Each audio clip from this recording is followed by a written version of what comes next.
Je suis ravie de voir que l'UMP est très présent. J'espère qu'ils resteront sur la loi de transition énergétique. Ils étaient moins nombreux, beaucoup hier, mais j'ai l'espoir que ce sera différent aujourd'hui. Sur le respect du règlement, puisque c'est un rappel au règlement que je fais, tout d'abord, regardons les choses simplement. Un rappel à l'ordre avec inscription au procès-verbal est donné à un député qui a précédemment reçu un rappel à l'ordre. Ce qui a été le cas à au moins une reprise, si ce n'est plusieurs, puisque j'étais présente hier dans l'hémicycle. Donc, juridiquement, le droit interne de cette Assemblée est parfaitement appliqué. S'il vous plaît, écoutez. La personne concernée a été informée à plusieurs reprises qu'elle encourait ce risque si elle continuait. Merci.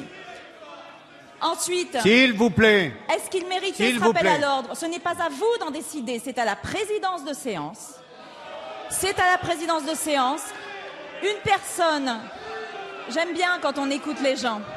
S'il vous plaît, écoutez. Merci. Je comprends parfaitement que vous ayez des remarques à faire, mais au moins écoutez les différentes interventions. Non, mais c'est une femme qui parle, c'est toujours un petit peu difficile de l'écouter.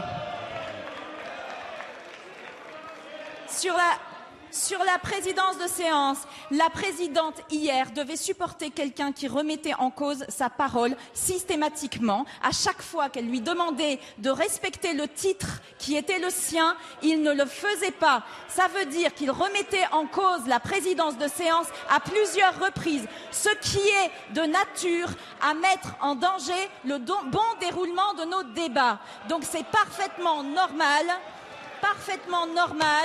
qu'elle ait fait cette remarque et qu'elle ait après fait cette inscription au procès-verbal. Un dernier point, je vous rappelle que nous sommes à l'Assemblée nationale française, que nous avons un devoir d'exemplarité, que ce devoir d'exemplarité a été battu en brèche à de très nombreuses reprises, sur l'égalité homme-femme, où à chaque fois qu'il y a une possibilité de réduire le rôle de la femme ici, elle est utilisée.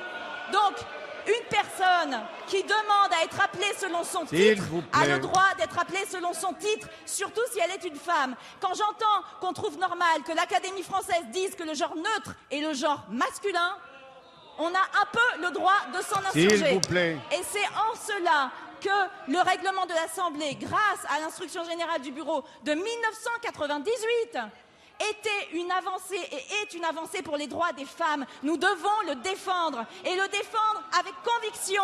Il y a des petites filles ici qui regardent la télévision, qui vont entendre ce qui s'est passé là aujourd'hui et qui ont besoin de voir que nous défendons leurs droits, que nous défendons leur droit à l'égalité. Allez. Je vous remercie.